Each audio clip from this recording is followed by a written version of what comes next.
യേശുവിലേക്ക് എത്താൻ നിന്റെ ഭാഗത്ത് നിന്ന് എപ്പോഴും പ്രയത്നമുണ്ടായിരിക്കണം.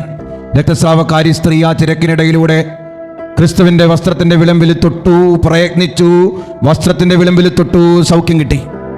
പൊക്കക്കുറവുണ്ടായിരുന്ന സക്കേവുസ് മരത്തിൽ മുകളിലിരുന്നു, ദൈവത്തെ കണ്ടു. മരത്തിൻ്റെ മുകളിലേക്ക് കയറാനുള്ള പ്രയത്നം അവനെടുത്തു, ദൈവത്തെ കണ്ടു. ദൈവം അവനെ കണ്ടു. ഇരുവരും കൂടി ഭവനത്തിലേക്ക് യാത്രയായി. കർത്താവ് നഗരവീതിയിലൂടെ നടന്നു പോയപ്പോൾ രണ്ടന്ധന്മാർ വിളിച്ചു പറഞ്ഞു, ദാവീദിന്റെ പുത്ര എന്നിൽ കനിയണമേ, ദാവീദിന്റെ പുത്ര ഞങ്ങളിൽ കനിയണമേ, ദാവീദിന്റെ പുത്ര എന്നിൽ കനിയണമേ.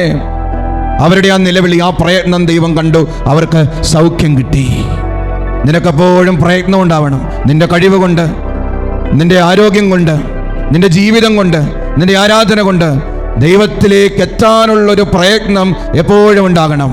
നിന്റെ ദൈവമായ കർത്താവിനെ പൂർണ്ണ മനസ്സോടും പൂർണ്ണ ഹൃദയത്തോടും പൂർണ്ണ ആത്മാവോടും സർവ്വശക്തിയോടും കൂടെ സ്നേഹിക്കണമെന്ന് പറയാ. പ്രയത്നം ഉണ്ടാകട്ടെ, ദൈവത്തെ സ്വന്തമാക്കാൻ നിനക്ക് കഴിയട്ടെ.